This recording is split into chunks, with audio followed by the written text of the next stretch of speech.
Hey Biz News Show. We are here, the 26th of July, another episode where we're do what we do here. As always, we talk about what's going on in Haiti from a macroeconomic perspective with the hope of influencing you at the micro level to influence the impact, right? And you can only do it when you're informed. You can only do it when you're educated. You only can do it when you understand what is going on. And not only do you get it through reputable news sources, but you also get it from a guy who's living in the country. So again, as folks pile in, I want to say hello. I want to say, other guys who hop in, or my regulars come in, have a seat. It's your seats are reserved. sit on down. And for those who are new, and it's your first time seeing the stream, if you watched it live, great. That means you could have participated. You could have dropped a chat. I try to read as much as I can, though we're going to do a little bit of change this episode, but in any case, the idea is still there, right? And of course, as always, we have a lot of stuff going on this channel. So again, if you're first time here, make sure you hit that subscribe button. So listen, as folks pile in, I'm gonna go ahead and play an intermission video. Shouldn't last more than 5 minutes.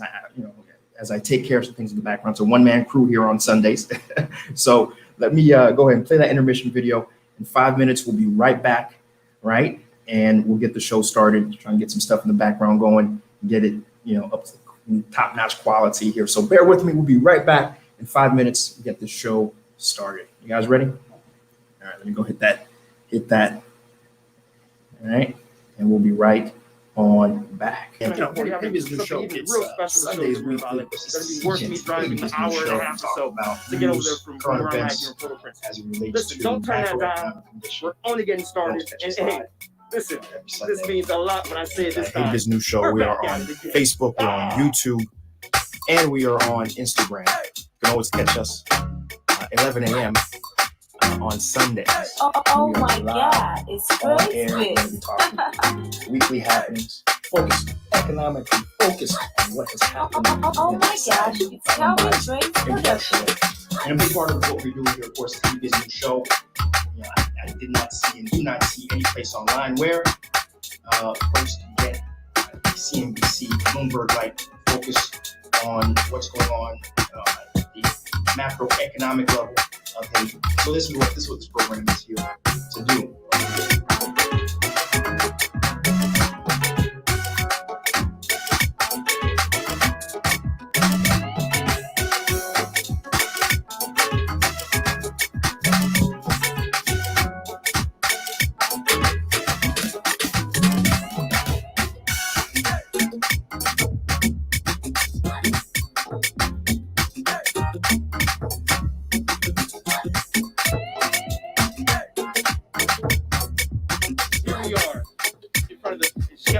Center, an institution that's been here for over 38 years. I mean, we are in the heart of Port-au-Prince.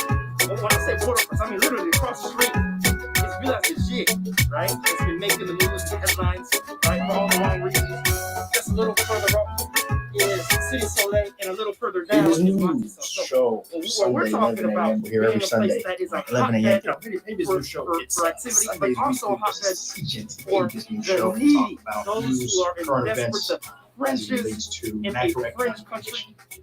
This is it. And guess who's been here taking the front? Hey, Biz News Show. We are on Facebook, we're on YouTube, and we are on Instagram. You can always catch us 11 a.m. On the ground on Sunday. Treating victims of cholera.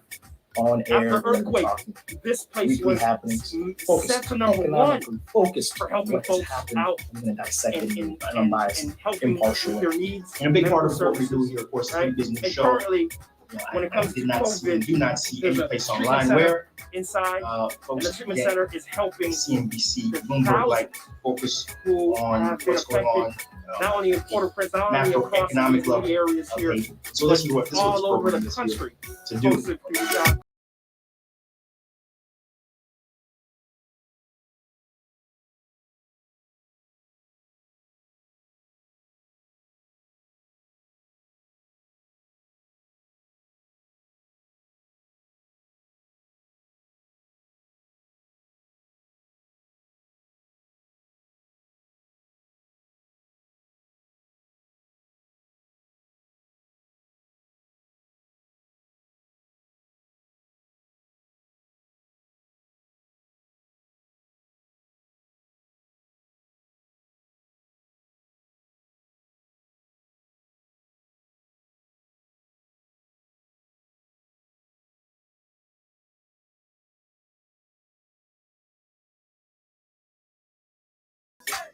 Haiti's News Show, Sunday, 11 a.m. We're here every Sunday, right? 11 a.m. Haiti's News Show. It's Sundays weekly. This is Seejeanty, Haiti's News Show. We talk about news, current events as it relates to macroeconomic conditions. You can only catch us live every Sunday.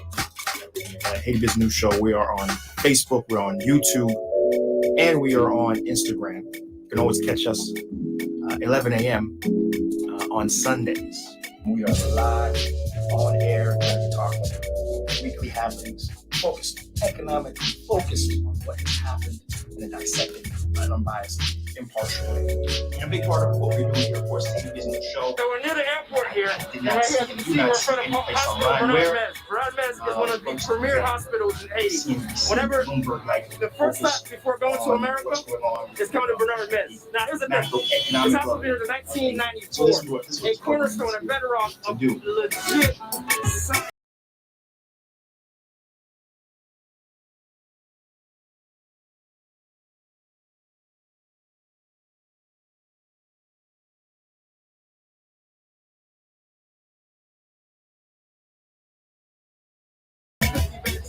That are set specifically to handle COVID and COVID victims. Some of the top hospitals, some of the top doctors all over Haiti make it a point to reside and do a residency here for years. The staff at Bernard Maps, I want to tell you, thank you. You make Haiti better.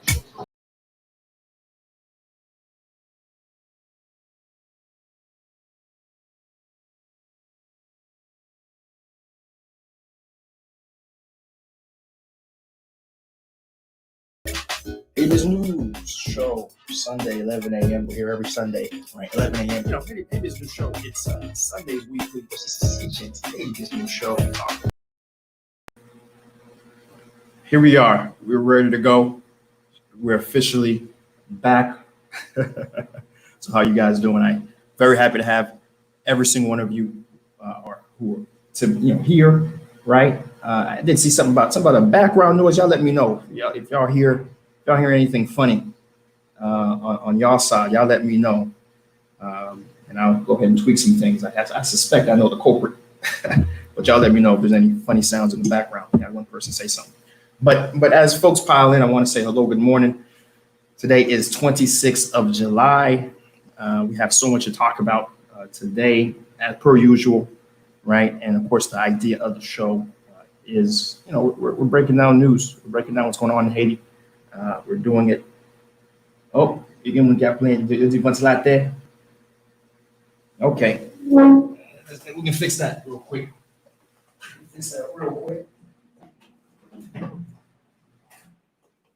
Hey, boom, voila. While I had somebody say something, I want to make sure y'all guys are having a good experience. I'm here for a little bit. I can handle a little warmth for a little bit. It ain't about me, it's about you guys and y'all experience, right? So hello again, welcome. Pile in. Lots to talk about this morning, right? And I'm just happy to be here, happy to be in country. As you guys know, last week we were able to fly in and shoot and do a bunch of stuff. And so, we're here, Haiti, no less, as you can see with the background, right? And I mean, lots to talk about, but of course, let me just hit the notes per usual, the notes we have to hit. We dropped a brand new Seejeanty on location, right? We dropped a brand new Seejeanty on location, right? And we were able to go and check out COVID. I mean, the first episode we had to do a COVID episode. And I can tell you, very important that we talked about that issue in terms of taking precautions and folks making sure, that they are behaving in a way to avoid risk, right? And so went to the streets, right? We showed you folks who, the majority of folks you saw on film had a mask on. Now, of course, there were some who didn't, right? And that's something that we've actually seen as time has gone on from the peak, because we're going to talk about the COVID numbers on the show today. And certainly we are seeing a decrease week to week. and which is causing some folks to lose principe in discipline, unfortunately. But we were able to go on the streets. Then we went to Geisco Center. We went to Brown Mez, and then we went to Mirabale Hospital. Mirabale Hospital was interesting because we were actually able to go inside and have Dr. Benoit, top medical doctor, escort us around and show the facility. So if you have not seen this episode yet, right? If you have not seen this episode yet, you make it a point to change that, right? Make it a point to change that. Go watch it, and then when you watch it, share it, right? I'm talking to everybody here, Facebook, on YouTube, on Instagram, everywhere we're streaming right now. Make sure you go watch that, right? Very happy to have it. And of course, we're back on the schedule every week. We're looking to drop content, and this next content is going to be this next episode we're dropping next week. Really interesting. We're talking about buying a car in Haiti, right? I know a lot of folks have asked the Anu Pale episode, buying a car in Haiti from A to Z. We're going to break that down to you. So again, make sure you're subscribed so you don't miss it when that episode drops, so you can immediately go watch it. Okay. Beyond that, of course, one thing that we have going on here, that ticker tape parade there, you'll see that, of course, we have the one thing that's allowed us to do a lot of things we're doing, especially lately, especially with, I think a lot of folks have commented how the look on YouTube and Facebook looks a lot crisper, right? A big part of that has been the donations we've been receiving. We've been using those funds to supercharge what we're doing here. And of course, a lot of future episodes we have planned that's going to take us to Jacqueline, it's going to take us out the city a lot more. It's going to come through the funds and the participation of folks who give, right? Because I have a crew. It's not just myself, it's a crew. And when we out, it's hotels, it's got to cover the food. That's one reason why folks critique me. They say you get a lot of why you do this? What is this? Port-au-Prince? Is it the Port-au-Prince channel? What is this? There's a lot more logistics involved. And of course, those who give, you add to the war chest and provide our capacity to do things more outside. So again, in advance, I want to thank you. And of course, some folks who donated last week directly to the Square Cash app, Kelly Artis, Johnny Rosan, Pierre, Teddy Clermont, and Wilson Outdoors. Want to give you guys a hats off and get a chance to salute you guys during the live for giving. So for sure, again, and whatever amount, maybe 5, maybe 20, maybe whatever, it all counts equally, right? So again, for those who provided last week, you are appreciated. Shots out to you. Thank you for it, right? And those, listen, money's tight nowadays. We get it. COVID, unemployment, we get it, right? You know what doesn't cost a thing? Sharing. Share the live. It's free, but it helps considerably, right? Because what we're trying to do here is return on information, right? We're trying to get more folks informed, right? And the more informed folks are, the better Haiti off will be. Because a big issue for Haiti, both in the diaspora and in Haiti itself, is the uninformed and the disinformed. You hear that? The uninformed and the disinformed, right? These are one of the cornerstones of what afflicts Haiti today. And so just the fact we're here and the fact that we have, last episode, oh my goodness, we had upwards of 70 people on the live at that point. I want to say those same numbers again. And a big part of those reasons was we had a lot of folks sharing. So let's see if we can get 70 again, concurrent from all those different places. And let's even push it even further. I challenge you guys. Let's see if we can get 100 people on the live today, concurrent. Challenge is up. You guys, if you guys are here, you accepted it. Let's do it. All right. And before I start too, I want to do a special, interesting shout out to Williamson Centil. He has something going on right now that a lot of you folks really need to know about. He is pushing to try. He's working on a mentorship program, right? And he's pushing very aggressively to get that program off the ground. And he's a part of a competition to that potentially may get Kevin Hart.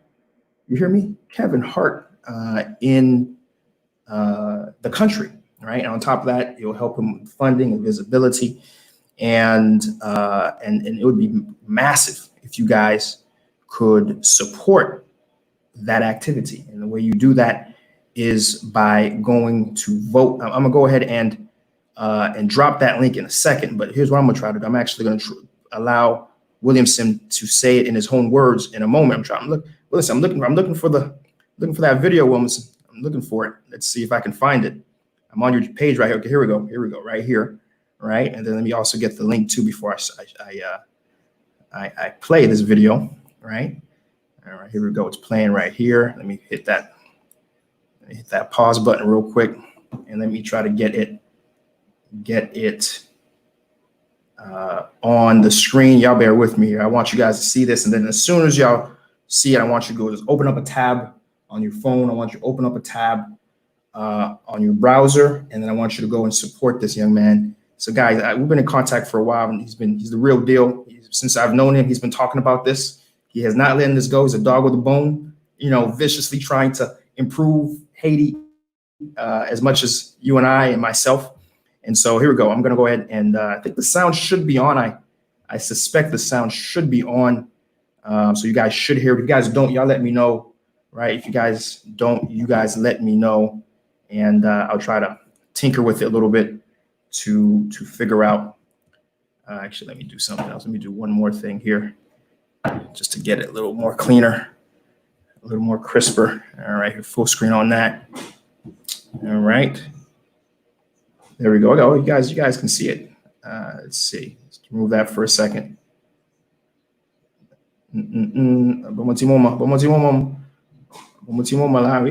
Okay. Excuse me. All right, here we go. Just do it the right way. Boom, just like that. All right, I'm gonna drop.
Boom, and there we go, guys, just like that. And actually, the website there was no sound off. Oh, that's Seejeanty. But in any case, here's what I'm gonna do to make it real easy for you guys. Because the sound was being ineffective, I'm gonna take you guys to Wilson's page here. Go ahead, boom, and then from there you'll see what's going on with Williamson, and also you go ahead and boom, there you go, bam, just like that. Williamson Spirit, or William Spirit, actually, is where you want to go to check out what he's doing. And then from there, you'll see the link to his page, right? To the actual URL to go vote. He's option number 3, right? So y'all go ahead and do it. And Mr. Williamson, if you're in the chat, you can drop it as well. Go ahead and drop the link, right? And get folks, it's Mars Shot, right? Mars Shot, right? So go ahead and drop that link, all right? Like I'm going back on the page, see if I can find it. I thought I copied and pasted.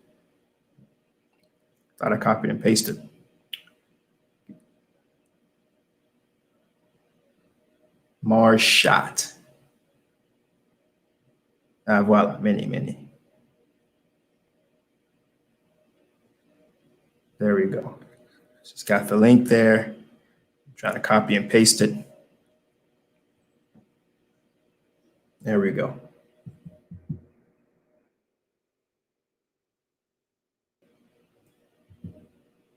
Boom. There we go. Right there. There we have it.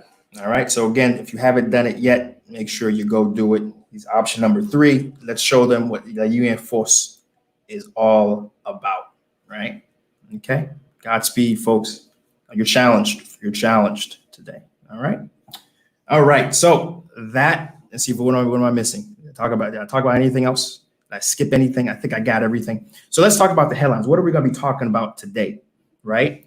COVID numbers. We have to talk about COVID numbers today. That's absolutely necessary. Even though it's not in the headlines, it's not in my headline anymore, which is a big deal, right? But still, it's something that we have to keep visibility on. We have to keep our prudence on, because it's still a deadly disease.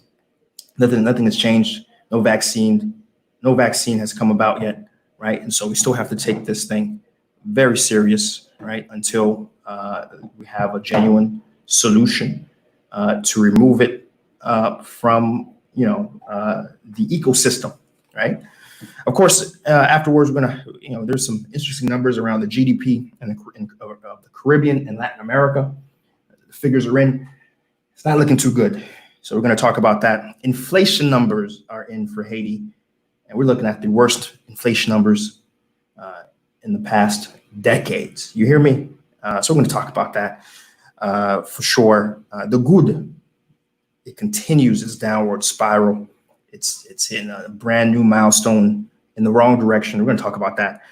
Electricity woes in Haiti. Electricity woes. In fact, personally, guys, I'm on day 12 without electricity. We're going to break down what's going on. I mean, the electricity situation is getting it on every single direction. We're going to talk about that for sure.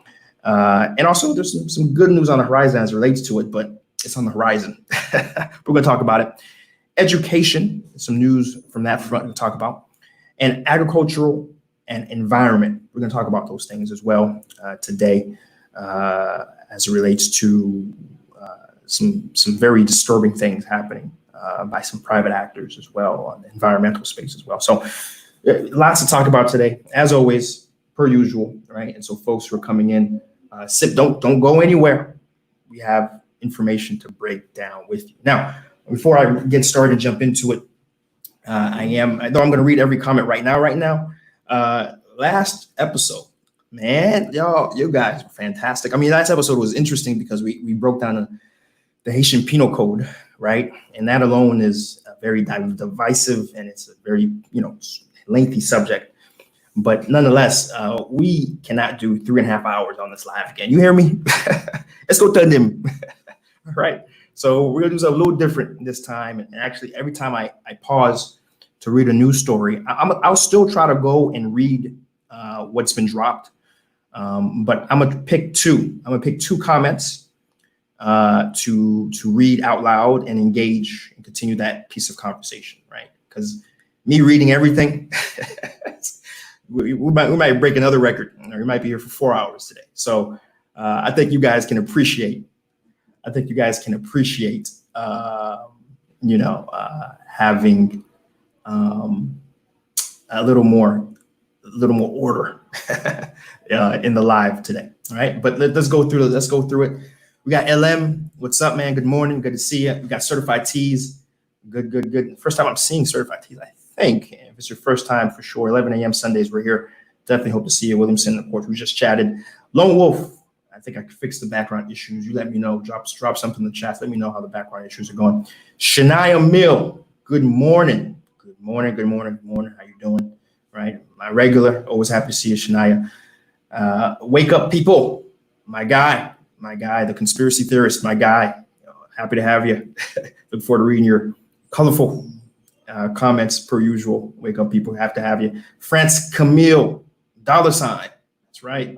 Iraq's Prince. Good to have you again, man. My regular. Happy to have you. Jim Latouche. Saying much better now, but also good to see you. Good morning. We got Arlene Wade, brand new in here. First time I'm seeing Arlene. Arlene, hope to see you again for sure. We're always here, right? This is Haiti. What is up? The douane charge crazy money, saying they have dealerships of seized cars because of high fees. Right. Yeah, that is an accurate statement, right? For folks who have vehicles at douane and you don't pick it up, quick enough. fees do accrue, and at some point you will forfeit that vehicle. If you keep it in there long enough, it will be forfeit, right? So thanks for adding that. Music Lover 2, let's see, watching 15 30 seconds ads before skipping ads help. I'm not too sure what that meant, but Lem says he got the vote already. That's good. I think when I was talking about Williamson, good to have it. Some Jody Felony. First time I'm seeing you, Jody. Happy to have you. 11 a.m. Sundays, we're here. Certainly hope to see you as well, right? And I just got a little message here about technical difficulties, right? Let's see something. No, I'm not seeing technical difficulties.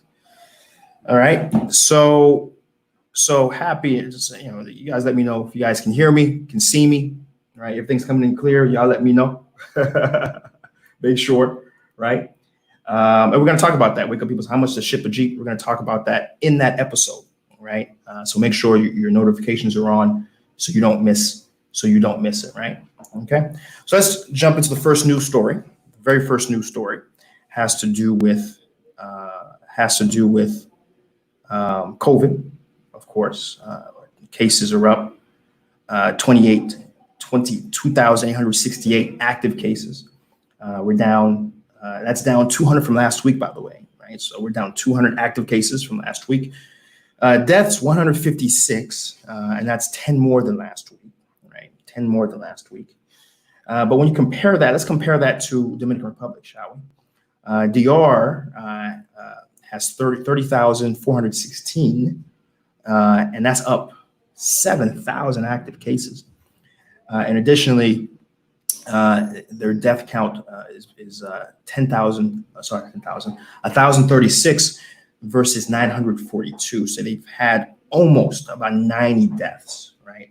Almost 90 deaths, right?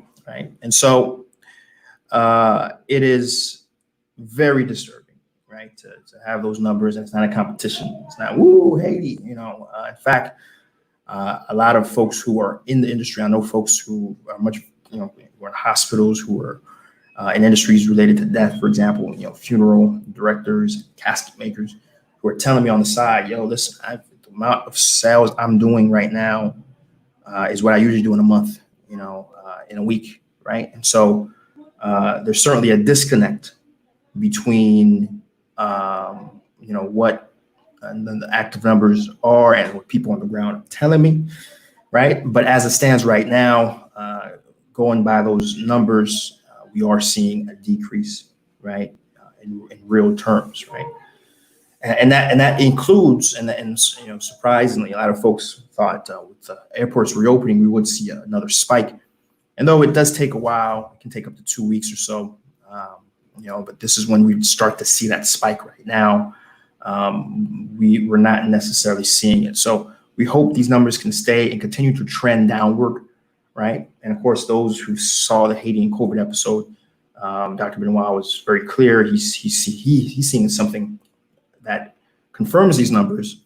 He's saying that the amount of demand, people calling, other hospitals calling for people to come to their hospital has decreased considerably, and they're have bandwidth, right? They're before they're at capacity. Now they have empty beds, COVID specific beds available, right? And so we'll keep watching these numbers, and of course, nothing. We still need to be taking things seriously until that vaccine's out, right?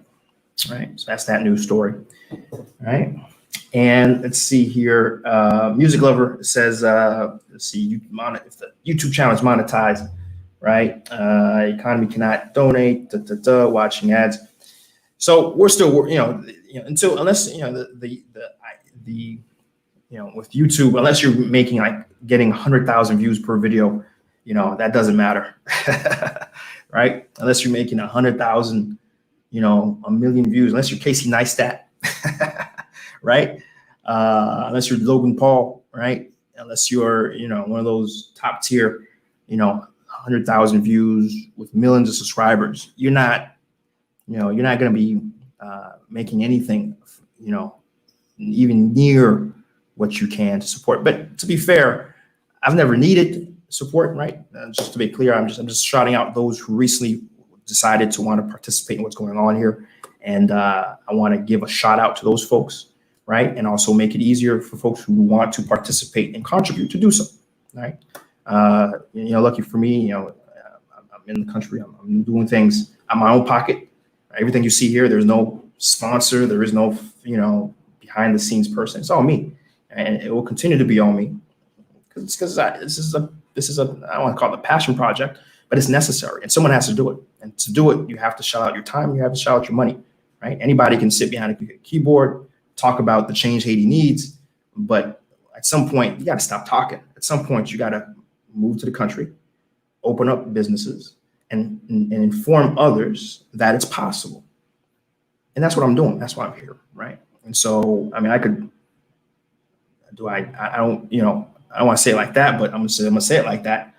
I could not get another penny from anyone, and we'll be here the next 20 years doing what we're doing. You hear me? But getting contributions, getting other folks in the movement participating allows things to happen a lot sooner, right? And that's all I'm saying, music lover. That's all I'm saying. Right? I hope it's clear now, right? That's all I'm saying. And about YouTube, again, YouTube provides pennies on the dollar in terms of returns and stuff. So the ads, you can't look at ads and think they're helping unless you're also seeing 100,000 views on a particular video. Then you can tell that guy's probably making a few thousand. It's probably doing well, right? Hope I answered that question from that perspective, music lover. So let's keep it moving. As again, we're trying not to do 3.5 hours again on this thing. You hear me? In fact, I'm sorry. I ain't give IG any love, man. I'm sorry, IG. I'm sorry. Let's go through here and see what IG folks are saying. Let's see. Decale with some teary eyes saying nothing has changed in Haiti. And then Decal says, hey, can you talk about the COVID situation? Just did. I hope you're still around.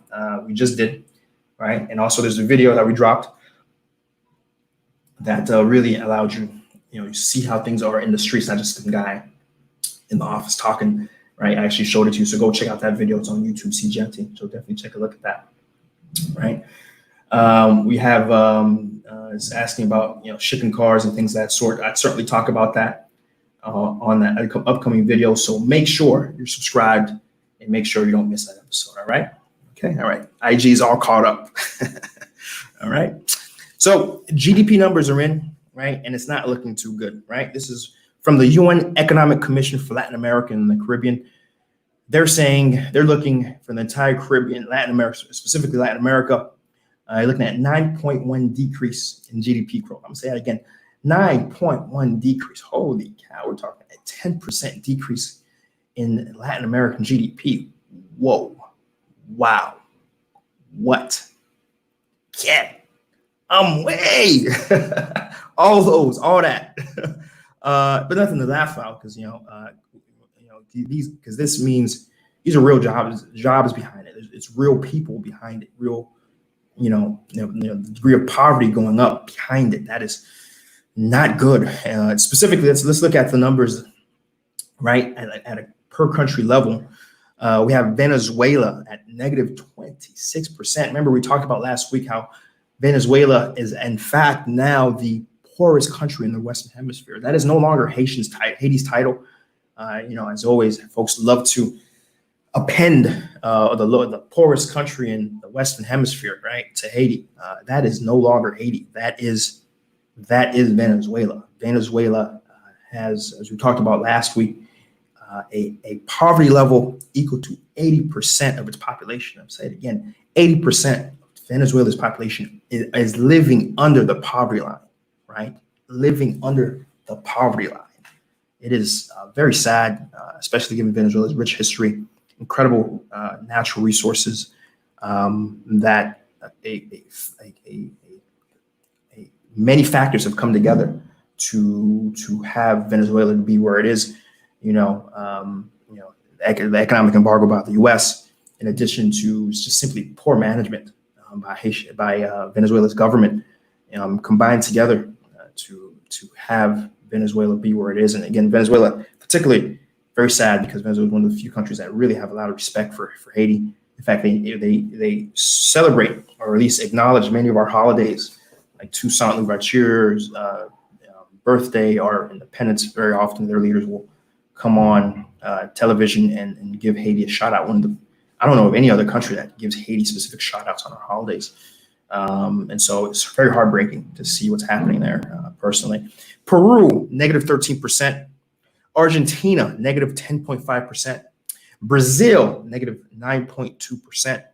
Mexico, negative 9%. Ecuador, negative 9%. Venezuela, negative 8.6%. Nicaragua, 8.3%. Cuba and Chile, both roughly 8%, right? And so I'm gonna drop those numbers in just so folks can get a better sense, of the numbers, right? So here are the numbers. You guys should be seeing it on Facebook, on YouTube. You should be seeing the numbers there.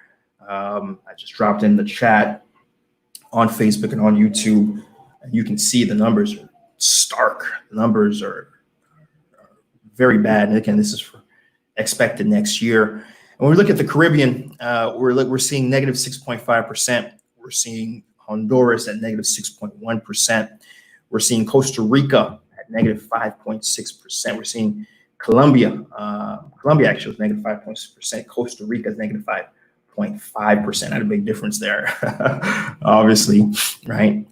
We have Caribbean islands. A lot of the Caribbean islands have taken it as a group, not including Haiti or DR. We're talking about the Lesser Antilles. They're looking at negative 5.4%, right? Dominican Republic is looking at negative 5.4%, though their official numbers has them more at apparently 0% growth. So we'll see who's right, the UN economic body or the internal Dominican Republic statisticians. We'll see. Bolivia is at negative 5.2%. Haiti's at negative 5%. That's the first figure we're getting from an official source that really quantifies where we expect to be, and they're talking negative 5%, right? Uruguay is at negative 5%. Guatemala is negative 4%. Paraguay negative 0.23%. So as you can see there, these numbers have it pretty clear, right? That Haiti is not an outlier necessarily. And it's in economic situations right now. A lot of countries are hurting, right? As they say, when America catches a flu, the world catches. Sorry, when America catches a cold, the world catches a flu, and it goes without saying. I think we all understand when we look at numbers in America, where we have, I think just the unemployment rate was at just came out, newly filed folks are at 1.4 million people, right? Filed recently, just this past week, for new unemployment benefits, right? That tells you what you need to know, right? That tells you what you need to know in terms of what's happening in America, right? And so when I give you these GDP growth numbers, right, and this is, the gross domestic product of a country, right? It has to do with consumption, investment, manufacturing, exports, right? All those numbers put together, the total output of the country. You put that into just one number, you quantify that. Here's the amount of goods, here's the price of those goods. You quantify that all together, right? You get a number. And if your economy is growing, that number is going to be positive, right? And if the economy is doing bad, that number is going to be negative. That's going to be a bad number. It's going to be negative, right? And the fact that I've just shown you that every country in Latin America and Caribbean is seeing negative numbers, i.e., their economy is going smaller, right? That should tell you alone that we are in unprecedented waters. 2020 started with so much promise, so many cute memes, 2020 vision, all those things, and now we're in a situation where folks are trying to hold on. Unemployment rates are skyrocketing. Poverty rates are skyrocketing, right? And expected to rise significantly in these countries, right? And of course, Haiti is in a situation where really can't support any of that. But here we are, doing the best that we can, right? So that's that news story. Let's go and we have some more stark numbers to talk about. Before I get into those stark numbers, let's go ahead and take a look, see what's happening in the chats right now. right? We had nothing, no new. Okay, Jody Felony says, I know I am in Haiti. I am in Haiti, right? Thanks for asking. I'm in Haiti, right? Okay. All right, so let's move on to the next news story. Next news story has to do with the inflation rates, right? Next news story has to do with inflation rates. The Haitian Institute of Statistics and Informatics has come out as, of course, the primary institution that reviews macroeconomic numbers in the country. And they're saying that the year-over-year inflation is at 23.4% year-over-year from last May to this May. And what does that mean? That's very bad, right? We've talked about many times on the show, whenever we do talk about inflation, inflation rates have always been 20%. Inflation rates have always been 20% year over year, and that's been bad, right? The fact that it's upticked to 23.4%, these are numbers we haven't seen in decades, since the late 1980s. We haven't seen 23.4%. The last time we see a number this high is around 28% inflation, and that was in the late 90s, early 2000s. We saw numbers like that, right? And so we're in unprecedented times here in Haiti, and it's extremely difficult for a lot of people. I can tell you myself, my staff and my employees, I've taken it as a necessary responsibility as someone who's hurting myself, but I have humanity to ensure that I've given the folks who work with me, work for me, raises that are pegged to the inflation rate, right? Because it's not fair. It's not fair. My guys are doing great work, satisfying clients around the world, right? Given what I do here in Haiti, and it's not fair that economic conditions and bad government is making their lives worse, right? Making their salary less effective, right? And I do challenge anyone who's watching this, who's an employer in the country or thinking about coming in the country. Always think about that. Always think about your responsibility, your humanity, and always consider that the folks who are working for you, they have families, they have people they're trying to support themselves, and they're left to the devices of bad government and macroeconomic conditions. But whatever you can do to help to do so. And luckily for me, I make my revenue in dollars, right? And so it's not as difficult for me to adjust my cost basis, which is in good, right? So lucky for me, I'm in a unique situation. And honestly, a lot of entrepreneurs aren't in Haiti. A lot of business owners aren't in Haiti because they're making their money in good, right? So it's hard to raise your cost basis when you're also part of that situation where what you're receiving is also less value, right? And so that's one of the other reasons why I talk about so much here on the program, that you have to, as someone coming into the country to set up a new business, don't do an importation business. Don't open up another bar resto, right? Think about what you can do to set your business on good, solid footing, to look outwards, to look externally, right? Because when you set a business that's outward facing to the world, right? Not only is your market infinite, right? But ultimately you're making money in dollars, right?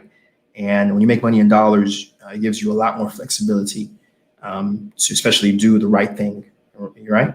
For example, being able to ensure that your employees are making in real terms the same money that they were making when they first started with you, at the very least, right? And so this little bit of tangent I went off. Just want to say shouts out to IG. We have Patrice Bayard in the house. Patrice, good to have you. He is the head of Access Haiti. In fact, you're watching me right now because of Access Haiti's excellent service, internet connection. So shouts out to Access Haiti and Patrice Bayard in the chat on IG. Happy to have you. Right. So continue on with inflation. Food average rice prices at 28.4%. Right. Some of the bigger inflation sectors we want to talk about. Food. I mean, rice alone has seen a 28.4% increase year over year. Holy crap, right? Ground corn, 30.3% year over year, right? Millet, Millet is at 32.5%, right? Average meat, 20%, right? Herring, the average for herring, fish, right? 34.6%. Cod at 36.5%. Powdered milk, 32.7%. Coconut, 23. Coconuts, for goodness sake, 23%. Peas, 34.6%. Carrots, 27.8. Tomatoes, 31.9%. Are you kidding me? I'm gonna drop this in the chat here just so folks can see these numbers here in real time and get a better sense of what's going on. I mean, look at that. Look at these numbers.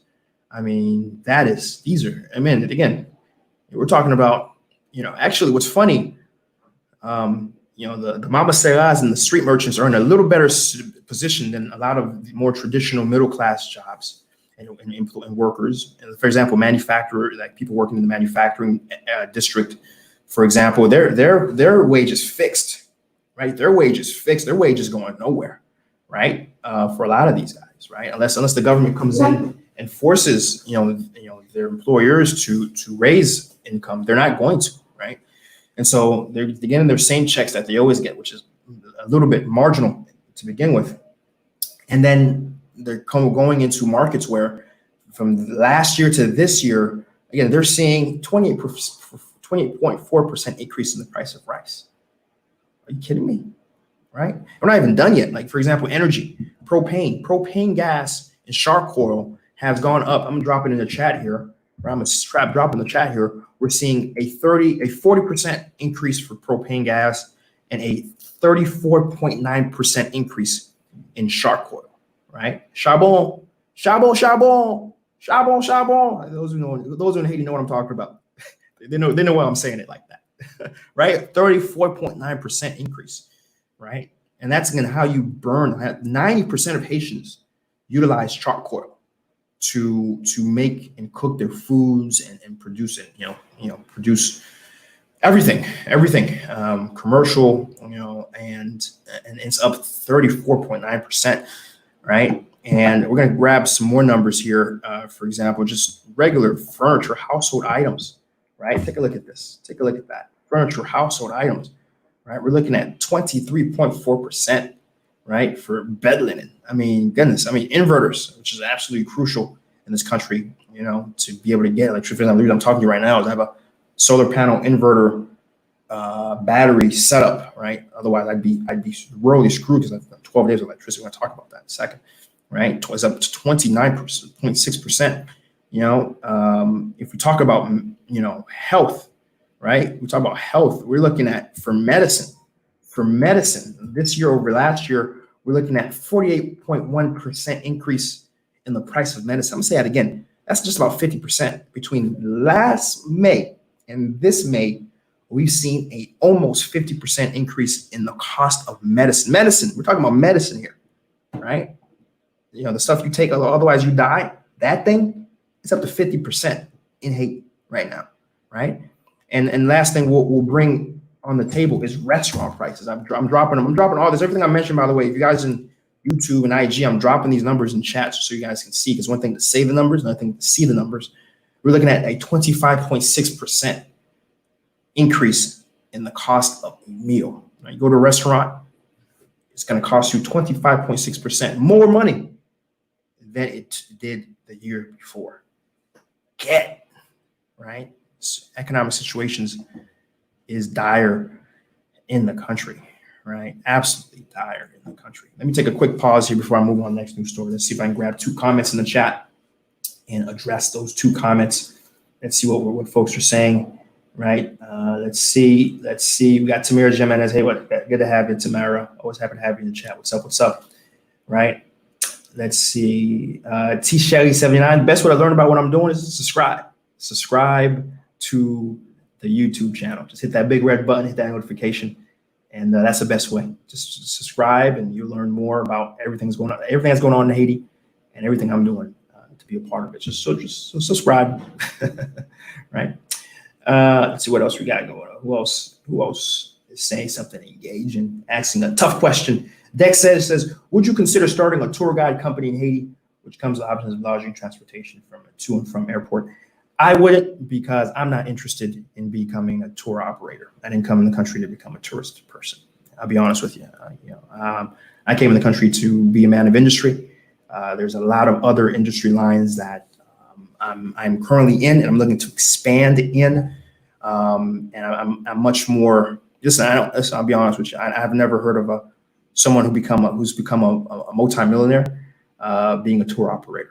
I'm just going to be honest with you. I'm sure there is in some countries. I'm sure Barbados, certain countries where tourism is just massive, right? I'm sure as the numbers, there's ways to get into it, but in Haiti, I don't really see that happening anytime soon. I'll be honest with you. But to be fair, there are some guys and women who are absolutely passionate about Haiti from that perspective, and they just love going to these different places, and they actually started tour operating companies, really just so they can share that experience that they do anyways with others. And so I do recommend that you go, and again, a lot of different companies out there. I know Haitian Nomad is a company that does tour operations and really puts together some really great trips. I know Augustnell Tours is another one out of OCOP that's doing some really cool stuff from that perspective. And of course, if you guys really are coming to Haiti and need to know someone to connect with that help you with that process, reach out to me. Just reach out to me, send me a DM, and I'll forward you along, depending on what you're looking to do. I'll forward you along to a tour operator, someone who actually is in it, right? But me, I'm good. Don't get me wrong though. I do like going to these places and showing you guys what's there on camera for sure. I enjoy going there, these places, having a good time, showing you what's out there. But I don't want to be in the business of bringing people to the country and being a tour operator. God bless those who want to do that. It's just not my interest. You always have to do what you're interested in, right? Otherwise, what's the point, right? What's the point? Let's see what else we got. I'm gonna grab one more comment, and then I'll just move on to the next part, right? Let's see. What do I want to read? Remember, I'm trying to cut back on the amount of time I spend in the comments here, right? Let's see. So for 42J Lodge, I'll grab that comment. Do I have an MBA? I have a Master's of Economics, Applied Economics from Florida State University. And additionally, I have a undergraduate in economics. And additionally, I'm just a guy who's just a numbers geek. I just love reading about what's going on economically, right? And the fact that I'm doing this show, I'm doing it because honestly, I'd be doing this anyways. I'd be spending my Sundays, a little sip of coffee, going through all the news that's happening for the week and trying to assess where the opportunities are for me and how to make sure I'm moving in the right direction, right? News and being information, as we talk about here, it's your sale, it's the win to your sales as a person doing business, right? And so being informed, especially in a country like this, is absolutely crucial to make sure you're moving in the right direction. And so I'd be doing this anyways. And the fact that I'm able to do it with other folks who are interested in that sort of conversation makes me very happy, right? So 42 Lodge, thanks for that comment. Let's keep it moving. Actually, let me make sure I haven't missed anybody in IG. We got Hot Boy J80 says, do you think the IMF is one of the causing Haiti's development? And so that's a great question. Let me talk about that just a little bit, just briefly. The IMF has done some really stupid things to many countries. They've really taken what some eggheads who created pretty economic models, and then they've turned around and said, yeah, these models look good on paper. Let's go ahead and apply it to real life people. And let's just see. That's one of the things about economics, is very dicey because, and that's why it's usually found not in business. Like a lot of schools don't put economics in their business program. They put it in social science. It's a social science. It's literally a philosophy of people and money and how they interact. And it's hard. And even though we use a lot of statistics and we like to ascribe to scientific theory and process, It's a very hard thing to actually practice because you're anything with human beings in it is going to be tricky. Anything with a lot of human beings in it is going to be just about impossible to actually do properly.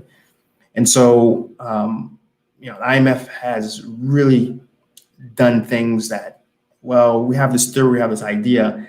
Let's go to this third world country and apply it, right? They won't do it, they won't dare try to apply it in America or UK or the countries that potentially support, these sort of systems. They go to these third world countries, apply it, right? And unfortunately for Haiti's case, sometimes it works, right? There's a handful of cases I've written down somewhere where IMF has actually, pulled a country slightly in a better position than it was. But honestly, in those situations, I question whether or not IMF even deserves credit, because in those places where IMF is successful, it's because there's been good governance in those countries to begin with, right? The IMF can come in and provide good governance, because a lot of these situations, these countries, they're in where they are because they're run terribly, right? They're run terribly, corruption's endemic. And that's really what it boils down to. Haiti is a great example, right? I can tell you as someone who lives here, business to business, and business owners are astute and try to make things as easy as possible. Retail to consumer, folks. I'm not speaking to your experience buying food in a restaurant, but I'm just saying in general, that experience is pretty frictionless to be able to go to a store and buy something. So that works. Every single difficulty that you experience in the country, maybe as a tourist, maybe as a person just living there residently or doing business, has to do with the government. It has to do with how badly the government's run and the people who are in it and who are not looking to improve the country, but literally line their pockets. That is a full, thorough assessment of the situation of the country. Okay? And so the IMF doesn't ever really act, or really can't really attack that, right? The IMF isn't a military. It can't come in and usurp a government and force good people in it, right? Which is really the only true way to expect a country to change, right? But so not only do they put these very idealized economic ideas into countries, but then the countries themselves that they're doing them in are terribly run. They're run by awful people who are selfish. And it doesn't matter if Christ himself came in and tried to give an idea, these people would find ways to ruin it and try to put it in their pocket. So you put those two things together. You put ideas that are unproven, right? And just exist really pretty on paper, right? And then you put very corrupt people together in the same room. You have an IMF that has a very bad reputation, right? No matter what their intentions may be, right? Again, a lot of people who like to say IMF, they're purposely trying to ruin countries. I don't know about that, but I do know that the result of their activities have netted very bad results, almost uniformly wherever they go, right? And in Haiti's case, the IMF has been particularly terrible because of the way they've gone about liberalization. They really forced upon Haiti and Haitian government in the late 80s to basically open everything up, regardless of what's nationally important, not protecting any industry, and particularly agriculture was very hard hit that we still haven't recovered from. And IMF is largely the cause for that. And so, to answer Habo's question, the short answer is yes, the IMF is to blame. IMF has done a very terrible job of helping Haiti and continue to do so. But IMF is not singularly to blame. I want to make that very clear. A lot of folks would like to just sit and just say IMF is strictly to blame, or the World Bank is strictly to blame, the IDB is strictly to blame. Not really. You'll see that they're trying to adapt. They've adapted their strategy. They've tried to still change what they do, but not include the Haitian government, because again, as I mentioned, a big part of why they fail is just how terribly universally corrupt the Haitian government is, right? And so they've tried to change their strategies over time to better align to, and a lot of things I've talked about here are as news stories, and we'll talk about today, a lot of the things that are happening positively in the country, particularly when it comes to agricultural development and opportunities going into the hands of the farmers, even today, guess what? Guess what? It's the big bad IMF, it's big bad World Bank, it's the big bad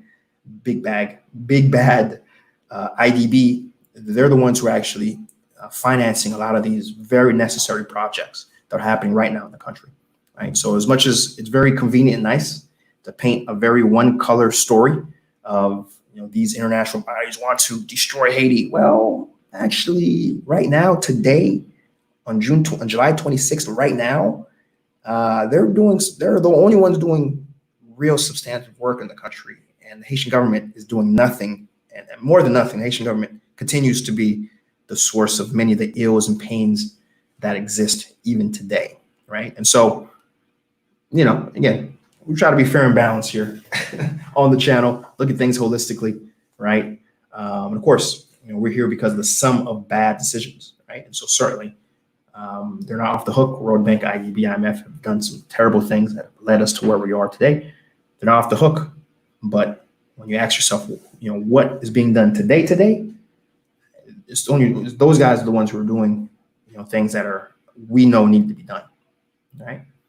And finally, the diaspora certainly is not doing enough, right? So I'm pointing at you guys watching right now, right? You guys need to be more involved in pulling your country up from the bootstraps, right? But thank you for that. Thanks for great comment and question, Hot Boy, on Instagram. Thank you for that. Give me an opportunity to talk about that. Now, next news story has to do with electricity woes in Haiti. Electricity woes in Haiti, right? Oh my goodness. Even before going to the news story, let me just tell you, this is now day 13 of not having electricity in my office or in my apartment. I'm just telling you a personal story. My office is fine. We have 8 solar panels. I was telling people 6. I have 8 actually. I went upstairs. I went up on my roof yesterday, and I was like, wait a minute. Oh, wait. 1, 2, 3, 4, 5, 6, 7, 8. Oh, snap. I got 2 more than I thought I did. So I got 8 solar panels, 12 batteries, right? 2 backup generators, even though one of them is not working. I got to get that fixed ASAP. But 2 backup generators, one working, one not. This is one reason why I have a backup, because of situations like I have right now. But luckily, I haven't even needed the generators, right? Because solar panels are doing a great job. So my office is great.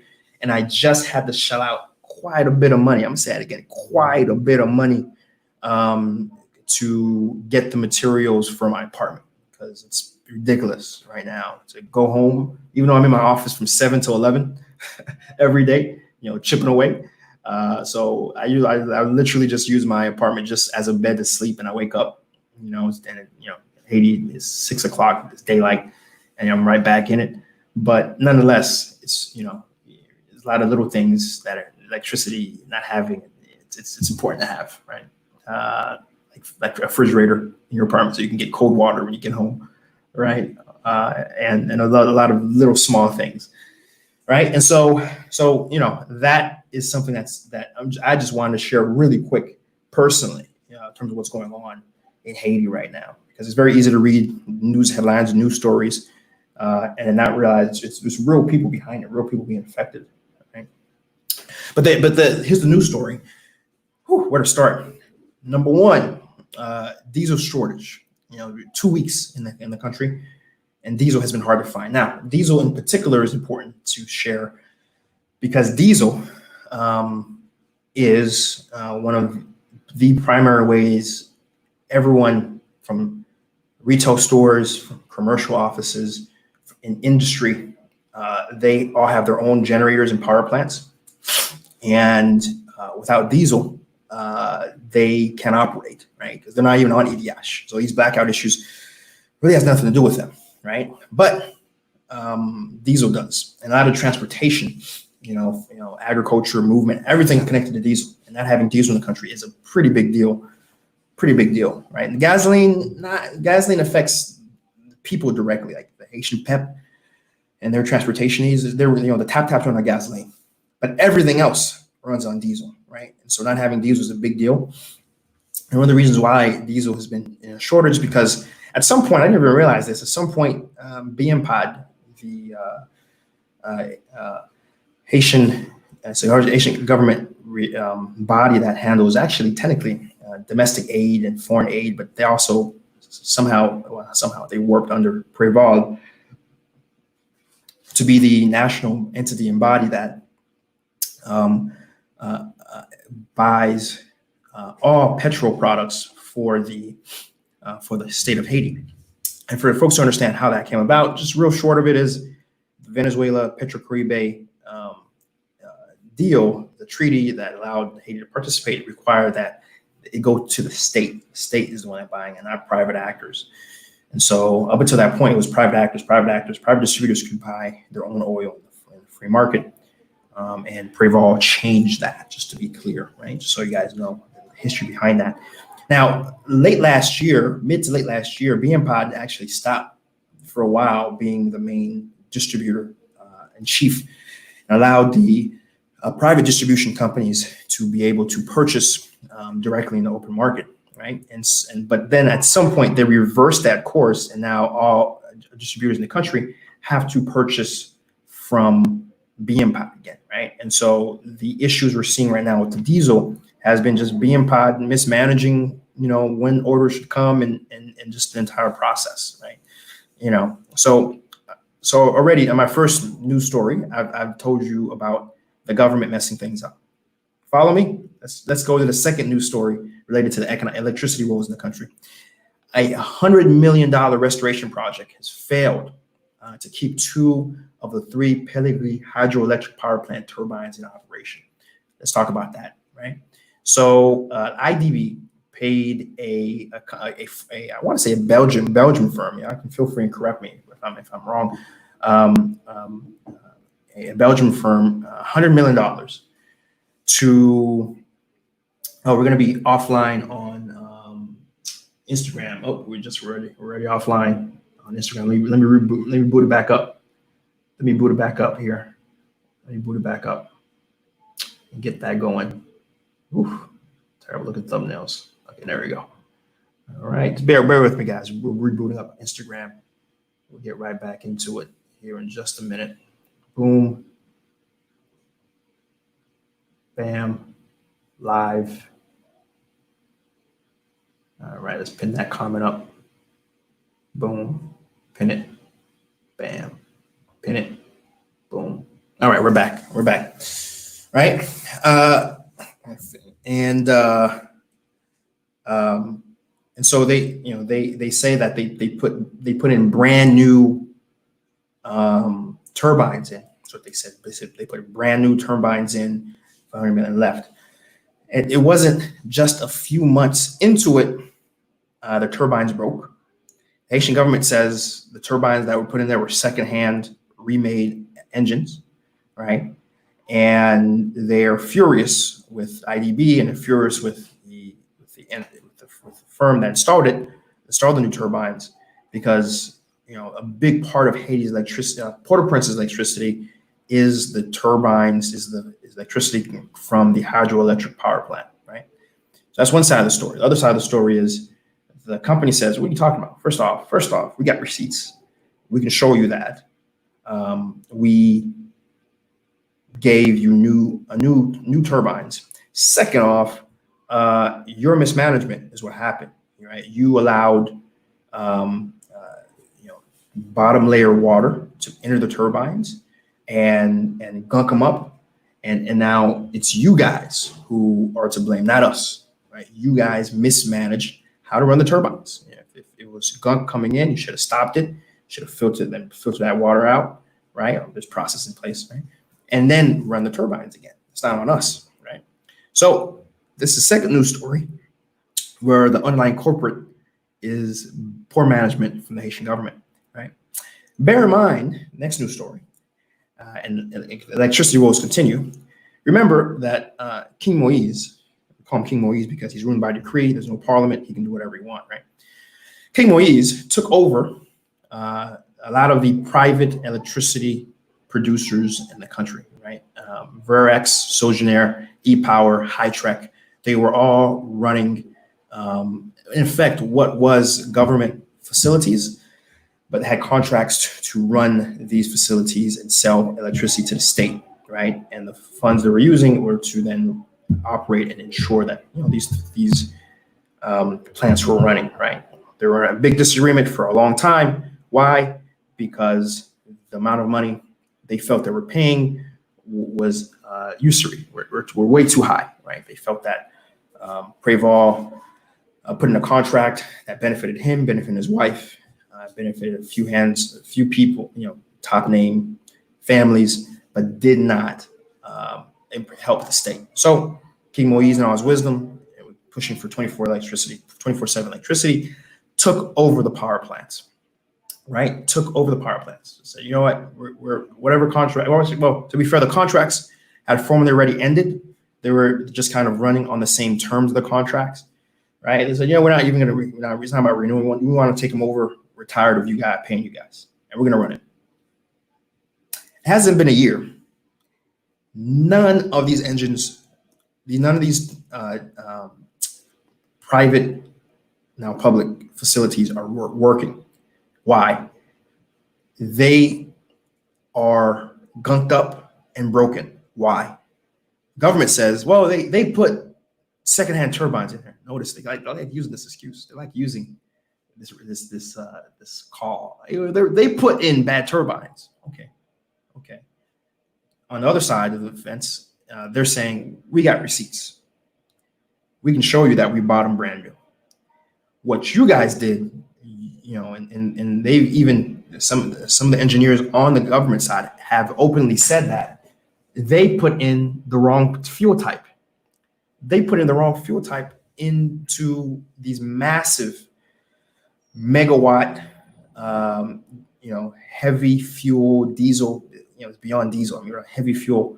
They being powered by the wrong type of fuel, a dirty fuel, and they gunked up their motors. The injectors, there's certain quality grade. Right? For you guys to understand what I'm talking about, when you go to the pump station, right? What do you see? You see like 3 different buttons, right? You see 85, 87, sometimes 89, and then other times you see 91, 93, right? The grade of the fuel, right? You follow me?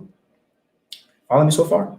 Those who drive a fancy car, for those who drive maybe a Mercedes or a Lexus or high-end nice car, you guys especially know what I'm talking about because, right, you cannot put any gas in your car, right?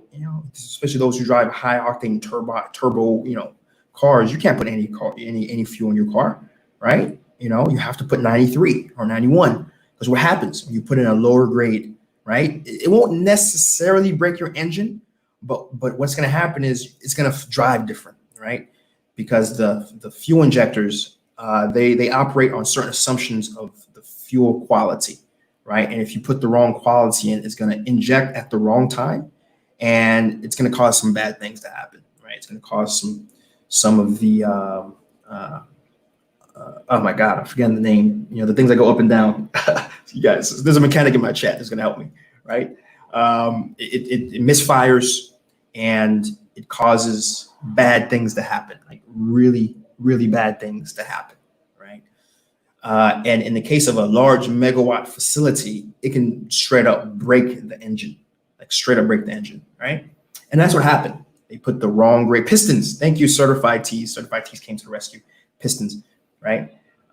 You will, in Patrice Bayard thinks pistons, right? Well, and that's what happened with these energy plants, the Varul plant and at the former Seejeanty plant.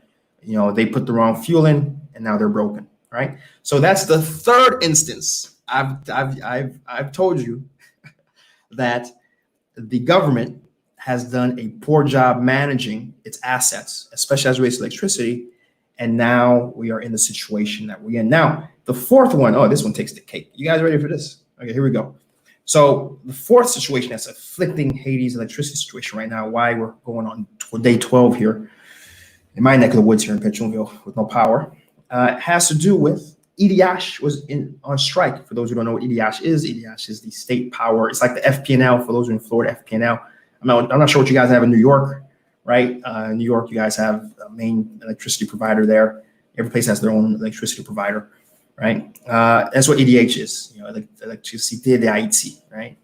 They provide their main, they control where the electricity goes. They have a monopoly on that, right? On the infrastructure, and you pay them, right? Con Ed. Con Ed is in New York. For those in New York know what I'm talking about, right? And they control where electricity goes and the maintenance and everything.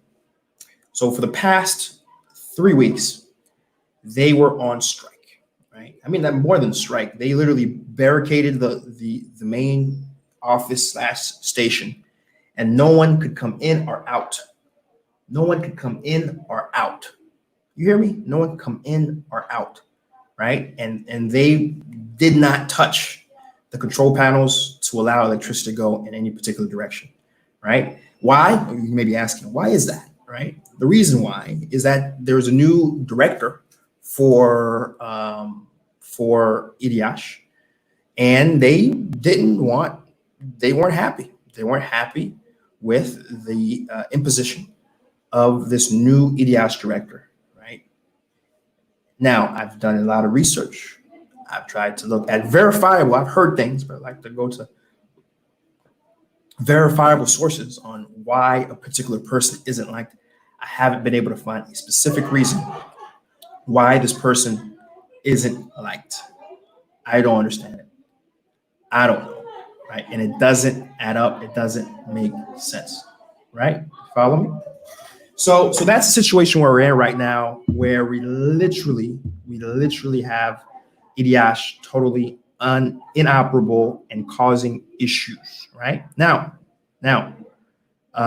we have some good news as we at that front. Again, these are 4 stories, and everything leads back to the government. And clearly, the EDH story is the government not functioning and not acting appropriately, right? Some good news, though. So first off, we did have a very large diesel delivery happen on the 21st. And so diesel is back in the country. As we're talking right now, it can be found in the gas stations, and so that's good news. As we talked about last week, Turkey and Haiti have come to at least an announcement, even though it's not necessarily an agreement, that Turkey will be financing a 60 megawatt gas plant and then a 130 megawatt solar plant, right? So that's great. Now, last week I didn't have any details specific to what's going on to that deal, but I can talk to you about it this week because we have some more details. King Moise came out earlier this week, and he had a very long session where he talked about the details specific to these deals. So let's talk about what these deals are, right? So the 60 megawatt gas deal is going to be a GE contract. That's a General Electric, US, right? So they're the ones who are going to be building and also maintaining it. At least primarily, they're probably going to subcontract that out themselves, because I doubt that GE will actually have a very large footprint themselves, like using their actual employees. They'll probably subcontract out to a local firm, I'm sure of it. But nonetheless, GE has won the contract.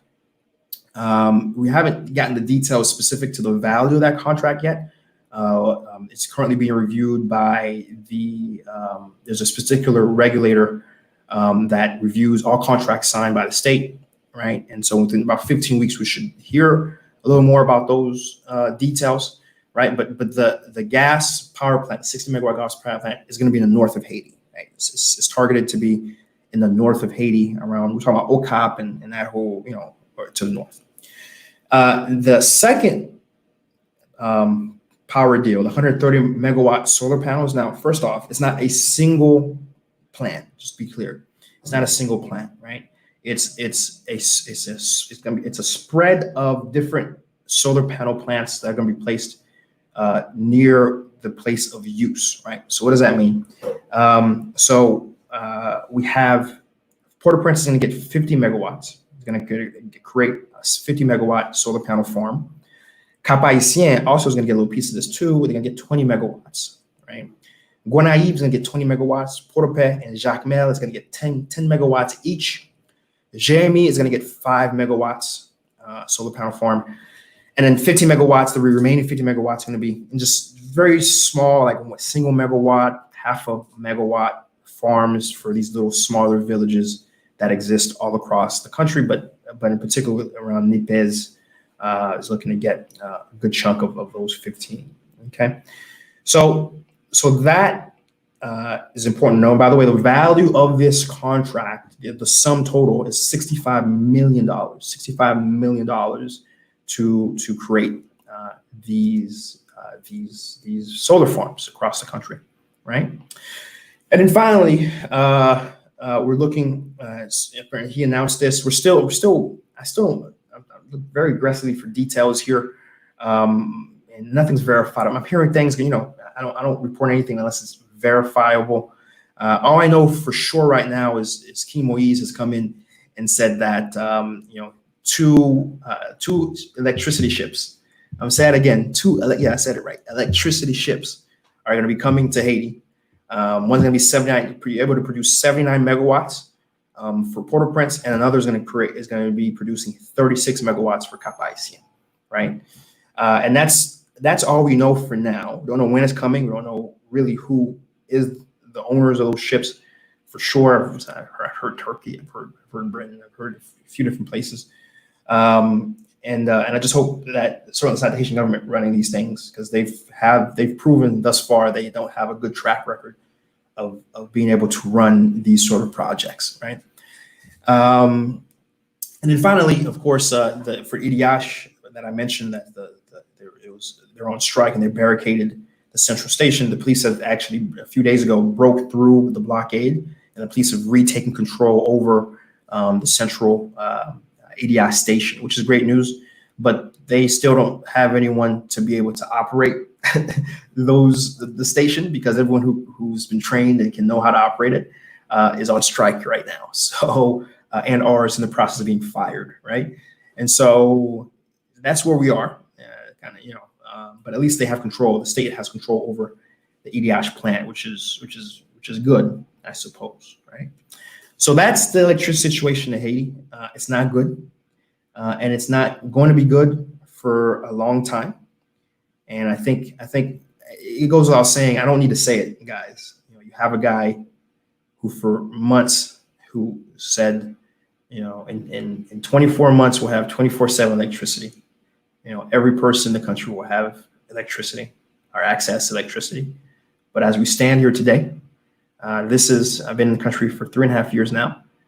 This is the worst situation electricity-wise I've seen in 3.5 years. And of course, there's people who are saying they've lived here for decades, never left, perhaps their whole lives, if they've never seen Haiti this bad electricity before. Like, this is madness to be in a situation where you're going in Pétionville, in Port-au-Prince. I mean, you see this. I mean, this is the norm outside of the Port-au-Prince, outside of Cap-Haïtien. This is the norm.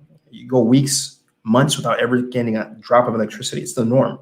For, you're talking about Miragouane, we're talking about Jérémie, we're talking about Grandance, we're talking about Okai, we're talking about Port-au-Prince, we're talking about Saint Marc, we're talking about Latibonite, like all these countries in the provinces. We're talking about Ish, right? Mirabale was a little blessed because it was on the pathway of periodically, but when we're talking about all these other places that have been always for a long time experiencing what we're experiencing now. And now in Port-au-Prince, Pétionville, we're experiencing what we're experiencing now, which is no electricity, right? And so it's a little bit ironic that, put it like this. When I first got in the country, I really did think, I'm naive, I really did think we had 24/7 electricity. Like where I was right here, like we had electricity, honestly, we can go days with electricity. And if we didn't go electricity, it would be maybe 20 hours of electricity, then maybe 4 hours without, right? So to the point where I didn't even know I didn't have an inverter. I didn't even know I had batteries in my apartment. I just, I flipped the switch, power's always on, cool. And then it wasn't until about a year into it, the political situation changed, found out that the prime minister lived actually on my electricity grid. And that's why electricity was so good, because the prime minister, what was his name? Privé. He was actually very close to where I live here in Pétionville. Those who know. And so you guys already have an idea where I reside. And literally we're on the same grid. And so literally, I'm like, oh, that's why I had electricity 24/7. Because, you know, those guys, they have to have electricity, right? And so, so that's the situation. And it's very, you know, it's very, you know, I certainly wish we could be in a situation that we're providing more positive news. But the situation right now in the country is genuinely dire. You know, even without the state-caused deficiencies, it would be dire, right? COVID is already making things very difficult for a lot of people, but then you have the state coming in and ruining multi-million-dollar generators, right? Because they cannot operate them. That's where we are right now, right? C'est la nouille. C'est la nouille, oui. Comme on y voit une frustration, faut me dire dans le créole. Nous avons un gouvernement, nous avons l'État. Chaque bagaille li moyen, di gatel, avenir dit son l'autre monde qui cause. C'est la nouille, messieurs dames, c'est la nouille. Excuse me, you know, sometimes you get frustrated. My language of frustration is Creole. You know, I got to say it in Creole. You see? So before I go on a tangent for too long, that's the news story as it relates to electricity. Let's go and check out what folks are saying in the chats. As remember, I said I'm only going to try to read only 2 comments. Otherwise, we'll be here till 3 o'clock or 3 hours like last time. I'm trying to avoid that. So I will try to read through as much as I can, and we'll see what makes sense to respond to, what's going to give the most value, bang to the buck in terms of what people may want to know and want to learn about, right? Let's take a look. Let's go through here. Let's see what folks are saying. Let's see what bonjour, Wilner Calixtat from Nanulawi. Daniel Dodar. When's the book dropping? We're working on it, actually. We're working on it. In fact, I am actually very satisfied with, despite I've had so little time, how much progress I've been able to make. Despite, you know, literally every day, you know, I've changed my strategy because you know, losers make excuses, winners, you know, find a way. You know what I'm saying? And so, you know, instead of just complaining about, oh, I don't have time and I'm juggling so much, I made time. I wake up earlier in the morning, just so I can write at least a page a day. And honestly, it's been rewarding, and I can tell you, in fact, after I get off the live here, we'll spend the rest of the day. I'm gonna spend the rest of the day writing. I can't give you a date, but we're still on track to have it out before the end of the year. So Daniel, thanks for asking about that. All right. Israel Lopez. What's up, man? Good to have you. I haven't seen you in a while, Israel. Hope you're doing well out wherever you are. Israel says, I recently read a book called Skin the Game by Nicholas Taleb.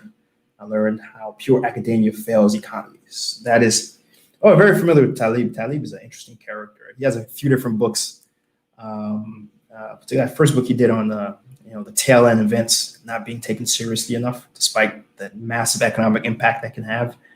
In particular, I think he wrote that in response to the 2008 crisis. Was it The Black Swan? Yeah, The Black Swan, I think is the name of the book. Very good, very good book. Very interesting. Taleb's an interesting guy, interesting character. I have to see I got to catch up on whatever he's written recently. He's always an interesting character to read up on. But thanks, Israel. Let's see. Let's keep reading. Let's see what else we want to talk about in the chats today. Let's see. Let's see what else. What else I want to grab from the chats here.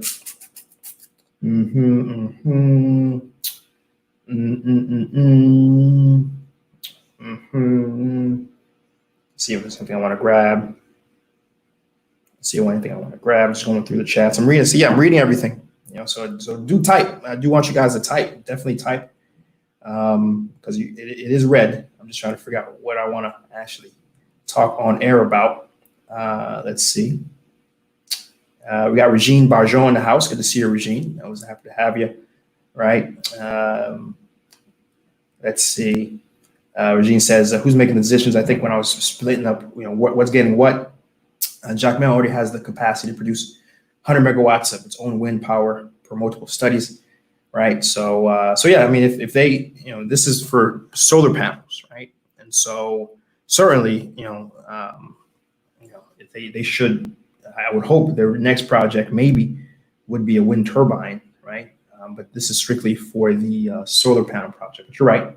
Right? A much better use of resources would be, okay, well, this area can get solar panels because it doesn't have a lot of wind given its location. But if area has a lot of wind, let's put a wind farm, in fact. So I see what you're saying, Regine. Good point, right? Good point. And Tamara Jimenez says, my creole sounds excellent. Bagay pou l moun ki di sa, no? Peut-être c'est seul moun qui mwen chat là non bon temps qui bon ça comme un compliment mais m'a prendre non mais oui m'a prendre net m'a cravel m'a cacher pas rejoindre. Thank you for that. But let's take a look at IG real quick. Let's see what IG is saying real quick before I move on to the next news story. Let's see. Tracy Ellie says we just playing with people to do this or that, or taking what we get and reverse engineering it and making the best for our needs. Because I ain't trying to speak Turkish. I love it, Tracy. Great point. Great point. I see what you're saying. Let's see what else she's saying here. Yeah. It's she says people have bullet trains in their countries. We haven't even been able to figure out how to turn our lights on. It is a stark situation. So Kath 834, when I mentioned GE, there's two projects on the table. To be clear. There's a 60 megawatt gas power plant, and then there's another project that's cumulatively is going to create 130 megawatts solar panel farms all across the country. It's the 60 megawatt one that has GE contract associated with it. Okay. All right, I think that's all I have time to talk about. Is there a process to get contracts? So I think anybody right now can technically come in and produce and create their own solar farm. There's a long-standing process in the Minister of Interior, the State Interior State or Interior Department, and also the Minister of what's the official name? The minister that handles energy in particular, that you can create basically a solar farm, get it certified by the state of Haiti, and then sell it to the state of Haiti. Well, sell it to local people in addition to selling it to the state of Haiti. And so that's not a contract per se. Anyone can do it. But any company can do it. And so I hope that answers your question, right? But if you're talking about contracts like what's going on right now, you got to know somebody. That's the short answer, right? Short and long answer, right? What Mini in the house? What Mini? What's up? Good to have you. Always appreciate you dropping us with $5. Appreciate that. $5, maybe $1, maybe $5, maybe whatever it is. It goes a long way. It gets added to the war chest, and it's those funds that we use to subsidize a lot of activities we're going to be doing here on Seejeanty when it comes to going out to Jacmel, going out to places like we have been like Ilabash, going out to places like what's that waterfall up there near the border up in Central Department. I'm drawing a blank on it, but those places, looking forward to it, and it's those donations that help considerably, right? So appreciate that, and thank you, right? I think it could be the Minister of Public Works, but I'm not sure. Thanks for that, Alan. So let's keep it going. Next news story has to do with education. The Nation Education Fund, which is the beneficiary, a lot of folks are still at our arms for the $1.50 that the diaspora tax gives. $1.50 that was the plan. $1.50, and also 0.05 of all incoming calls are going into Haiti. We go to a national education fund to build schools and also to ensure that students could get free public education, right, from the state. So the update to that is, 25 schools are currently being built, in the process of being built. They gave an update. We announced that a few months ago. They gave an update with a hard timeline of when the schools are going to be completed. The update was they're expecting almost all of the 25 schools to be done in early 2021, right? And so we'll keep a close eye on that. Us, we will keep to task on what's being announced right now. But again, if that is the case, that is good news. These are schools of all levels, primary and secondary schools, being built all over the country, by the way. So these are the sort of news stories I wish I only had to report. These sort of news stories that do give a light at the end of the tunnel. And of course, you always have to give it a discerning eye when you get these sort of news stories, because I much prefer and much usually only report on things that once they're finished, right? And even then, when it comes to Haiti, something being finished doesn't mean a year from now it's going to be around, especially if it's the government that created it or is a part of it, right? But nonetheless, having it done and completed is always a much important milestone. But it is important to note that those funds are being used, but it's still a lot of ill transparency involved. We don't necessarily know, okay, great, 25 schools are being built this money, but maybe 50 schools could have been built. We don't know. We don't have very clear transparency, unfortunately, right? So next news story has to do with agricultural and environment. We're almost at the tail end here of our news brief today. Some pretty big news. Over 3,000 families have been selected to participate to help develop 2,000 hectares of land. This project is being pushed by the Ministry of Agriculture, a part of the program called the Resilient Productive Territories Project. It's funded by the World Bank, right? Example, as I was mentioning before, it's very easy to make these guys to be the bad guys, but when we're looking at today, right now, July 26th, some of the major infrastructure projects being done in the country the right way. You'll see the string of who is doing it and who's funding it. It is the World Bank. It is these large institutions.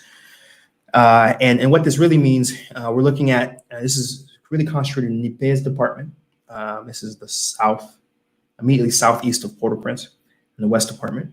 And really concentrated in 4 cities, Anze-Avo, Pittston-Vieux, Denipé, Palian. These are 3 cities. I think I'm missing another city here, but they're in the Nipé's department, right? And what are they getting? They're getting 70 tons of seed, 80,000 yam plants, 800,000 banana suckers, right?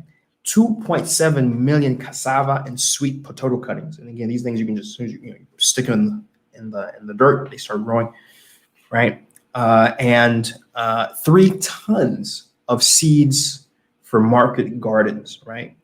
In addition, they're getting 1,600 agricultural tools, from hoes to plows to shovels to rakes. I mean, you name it, they're going to be getting it. It's being distributed as we speak right now in the Nipé's department, right? So these are massively important, particularly since we're staring down the barrel of a famine and food crisis in the country right now, not only because of just poor production, but also, as we talked about at the top of the hour, inflation rates being as high as 30% for a lot of food products.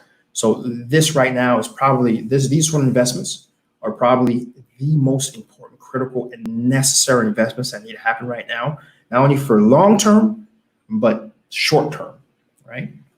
So exceptionally good news to read about, and we hope to see more of these sort of projects. It's these sort of projects that Haiti desperately needs if the country is going to move in any direction away from being I guess now the second poorest in the Western Hemisphere. Remember, we talked about Venezuela being the first poorest, being the second poorest, right? Is what Haiti can now be called, I suppose. Yeah, that is a tip in a hat, something, a feather in a hat to wear, I guess, right? And the final news story has to do with human waste extraction companies. This is a story out of Ayubobo Post. Ayubobo Post is one of my favorite, really few entities that are doing real journalism. If you are following Ayubobo Post, I certainly recommend you to go ahead and do so. They're doing some really great work. And then on top of that, they write all their stuff in Creole, Haitian Creole, which is one of the few places I know of online that actually produces journalism in Creole, which is, as we know, what the majority of Haitians are able to understand and read, right? And so the news story has to do with companies like Jedco, like Sanco, and a bunch of others. There's at least 12 other companies listed in a report Ayubobo Post produced, where they're refusing to pay the nominal fees for using state solid waste treatment plants.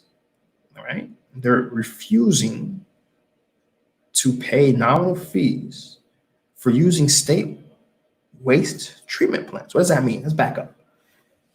So in Haiti, here's how it works. Okay, a lot of folks, this may blow some people's minds, right? But sit back and let's go to Education Town, to how human waste sanitation happens in this country. Ready? Here we go. Wait, excuse me, I hit my light. I was getting a little too comfortable for story time. Here's how it works in Haiti. You dig a hole. One of the first things you do when you get property in Haiti and you're building out, you dig a hole. You dig a hole that's probably about 12 feet deep and usually about 6 feet wide or so in either direction. You line it up. You line it up with, stone and cement. It's kind of like you're building a swimming pool, right? And then that's where your pool's gonna go. I'm saying that again. That's where your pool is gonna go. Okay, because why?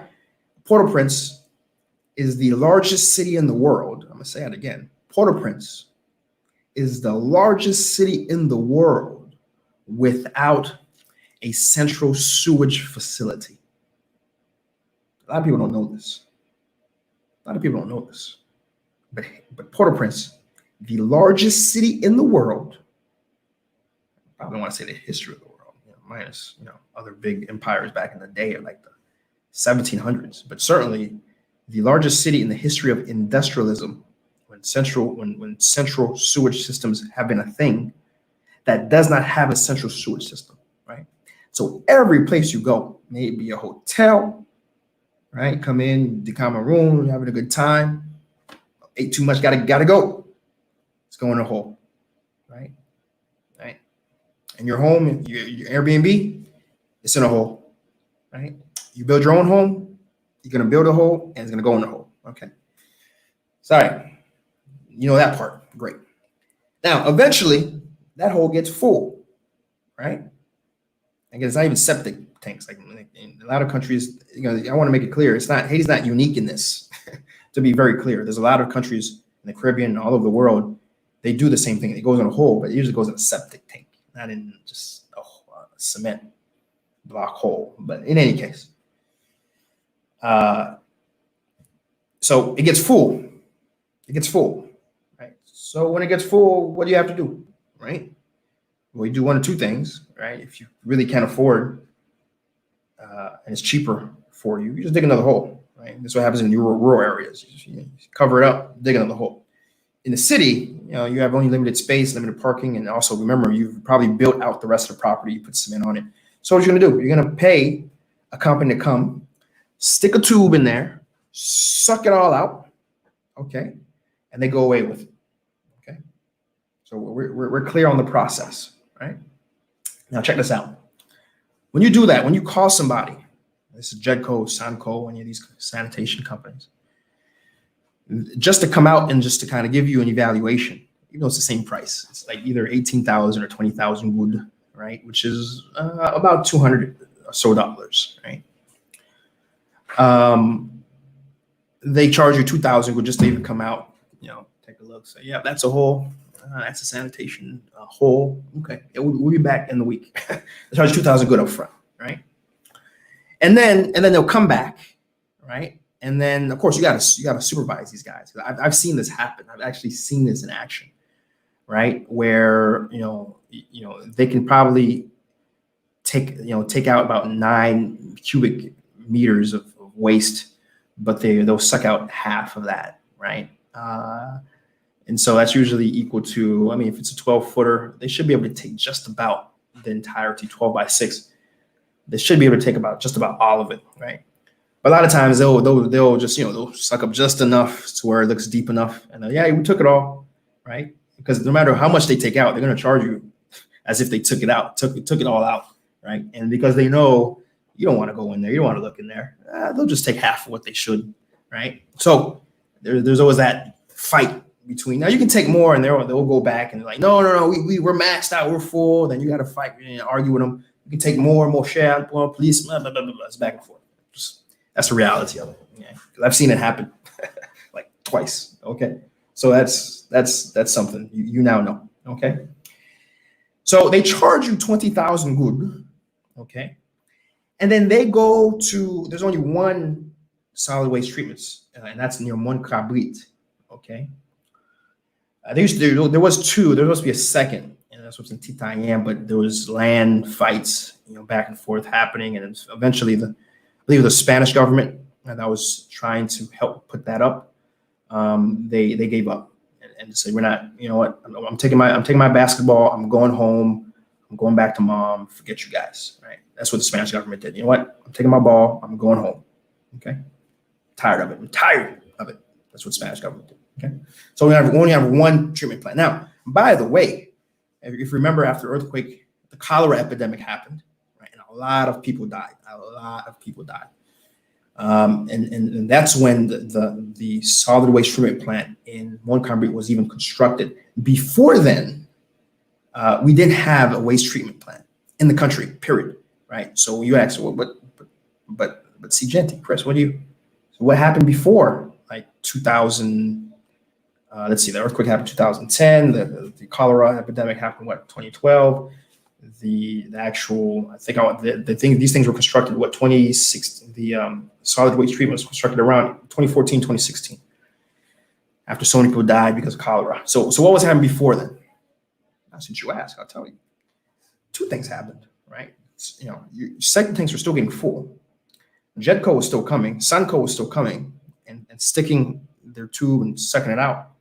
But you know where it went? It went two places. It went either there's a garbage dump near Cité Soleil, right? I forget the name, but near Cité Soleil, and they would go and they would literally just dump raw sewage. And there's a little hole that was built. Again, nothing, because a lot of times when you build these sort of waste treatment facilities, you want to layer it in a way where the waste doesn't seep into the water and seep into the ground and really pollute everything that's around there and the water tables and everything. You want to do it in a way that it doesn't infect the environment, because as you know, solid waste is extremely toxic to everything it touches, extremely toxic, extremely dangerous, right? That's what cholera proved that, right?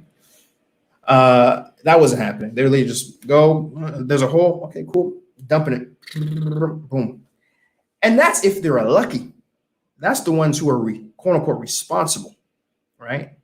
A lot of these other companies, including the big ones, were just the nearest stream, the nearest open field, the nearest whatever. Oh, okay, one's around. Okay, dump that mother right here. Dump it right there. Dump it free. Whoever gets sick, whoever's downstream, whoever's drinking that water, whoever's washing their face, hey, it's not my mama. It's not my kids.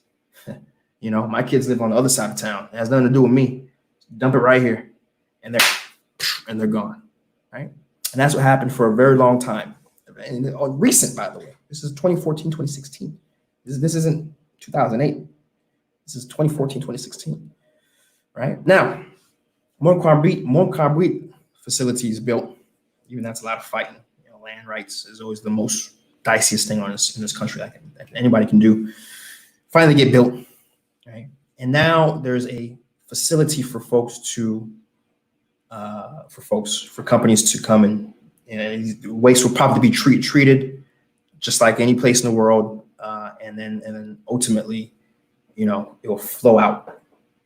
It will flow out the probe appropriately and not affect the environment, right? Remember I told you how much they charge? Genco, Sanco, they'll charge up to 20,000 good, right, to get waste out of the ground. I told you that, right? Are you curious to know how much the state charges them to use the facility, right? So for a 20,000 good shipment, right? Shipment. That makes me laugh. Shipment. I got to put that in there. So in case you guys think I'm saying something else, right?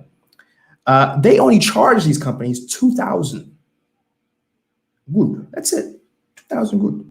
Meaning they still profit 18,000 good. Of course, I'm not sure how much they're paying. Of course, you got to pay for gas. You got to pay the employees. So obviously, so that maybe, they net what, maybe 10,000 good when it's all said and done per shipment. That's still a lot of money, right? And the 2,000 good price is very nominal to responsibly get rid of the waste.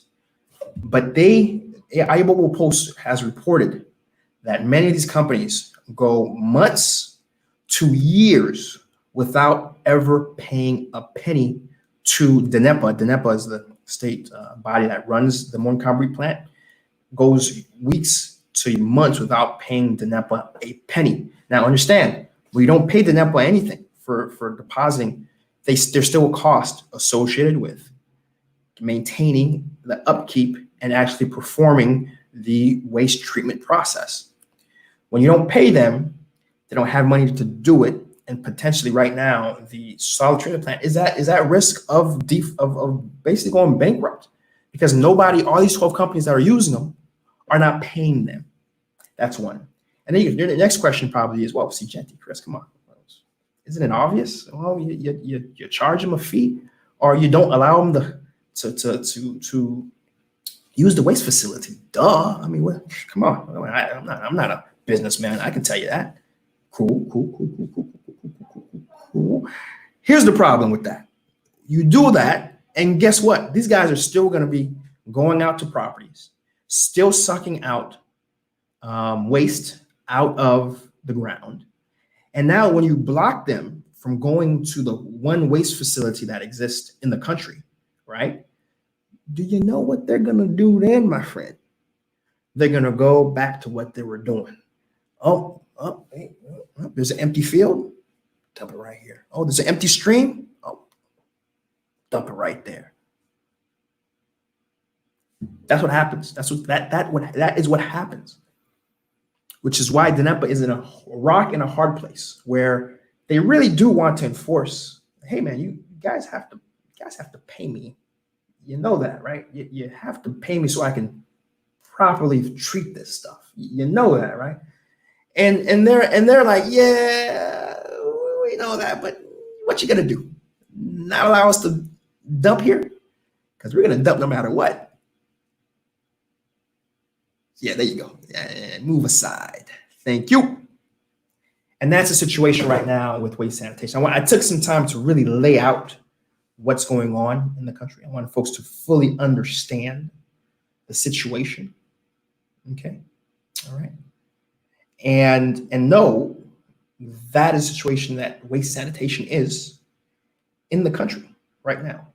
Right? Where you have, and it was one thing folks always are astonished to know, a lot of folks were like, oh, I want to come to Haiti and start a garbage company or waste sanitation. But actually, there's one of the things Haiti that, so people don't understand is like there's at least 32 active garbage companies in the country.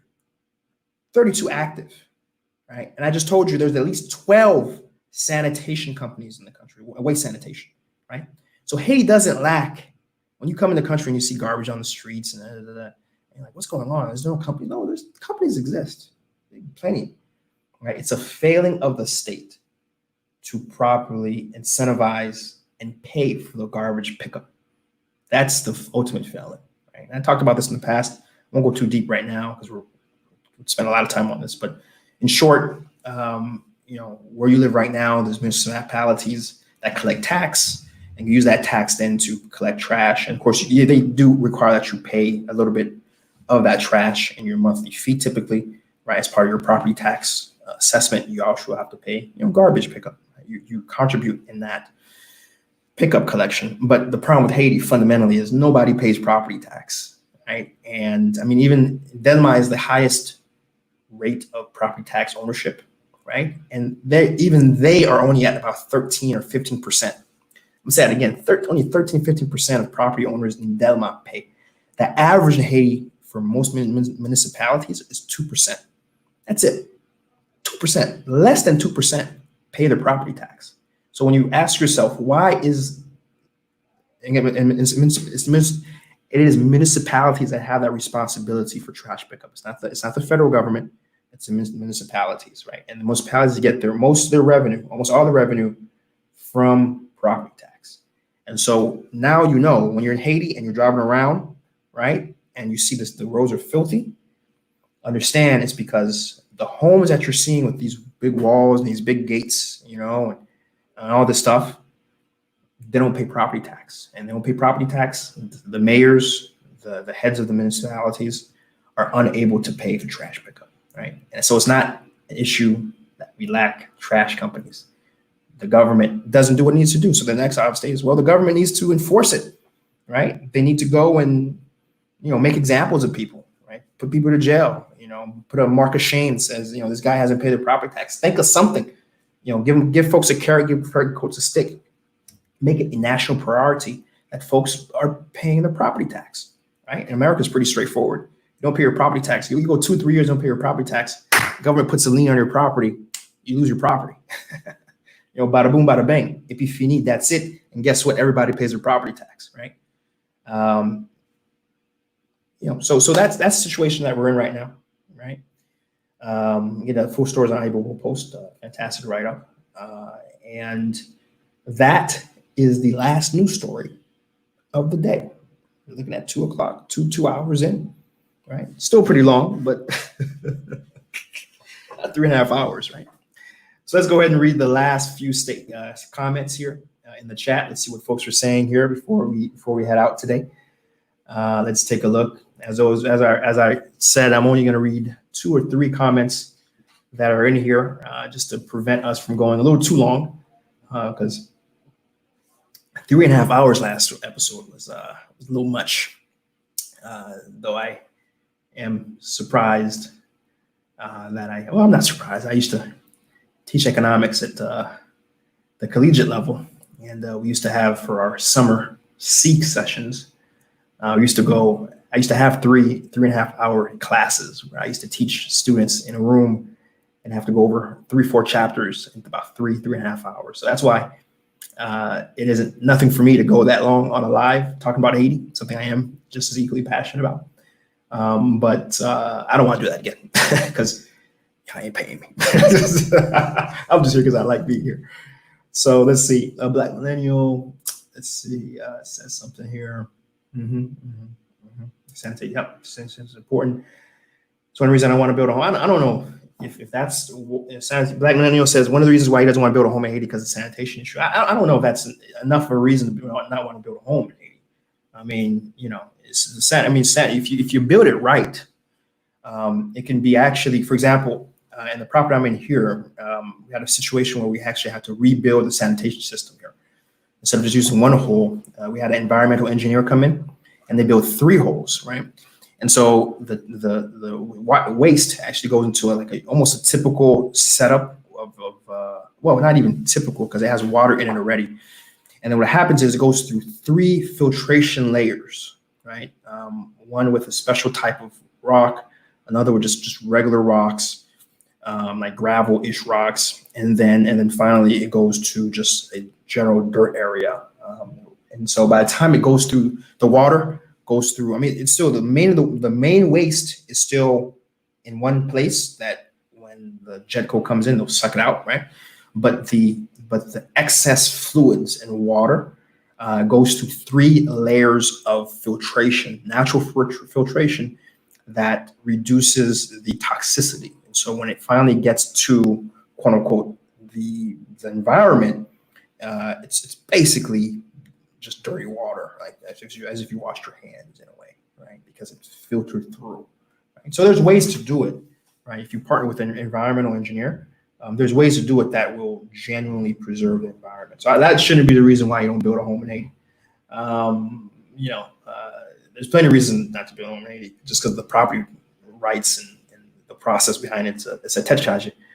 But that's certainly not the reason. Right? Let's see what other folks are saying here. Let's go. Let's see what Haiti. I know, yeah, Haiti does have septic tanks. I am aware, but most people don't necessarily use them, right? We talked about that. Black Manual follows up and says something about China wanting to modernize Puerto Rico. We talked about that last year. I want to say 2019. Feels like 2 years ago, given COVID. But we talked about that actually, and there's one of my most popular videos actually, top 5 videos, is that news story. This is back when I used to do Haiti Business News Show daily, and every morning I do just grab 1 or 2 pieces of news. And if you go into my most watched videos, actually that news story is there, and I provide links to that. So for folks who don't know, that is a thing. JP Bingay, good to have you, JP. JP is a man who's doing quite a bit, to impact the country. Has an organization called Haiti Ahead. Haiti Ahead, very instrumental in doing real infrastructural change in the country, using the diaspora. The diaspora right now, they have a very large facility in the north of Haiti. It's an industrial park that they're have land already, and they're very far along in that process. And that's maybe one of the first of its time, an actual industrial park that is founded and being run by the Haitian diaspora, which is phenomenal. You guys should definitely check out that organization. Haiti Ahead, I think it's .org.com. Do check it out. They're doing some really great work. JP Pingay is heading it. So JP, feel free to drop the website, let folks know. But happy to have you in the chat today, JP. JP says the garbage dump is magazinano. I'm not even going to try, but he did clarify what it is, right?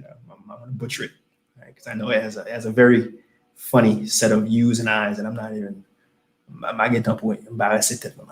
Okay, merci. Fellow, let's see what else we got going on in here.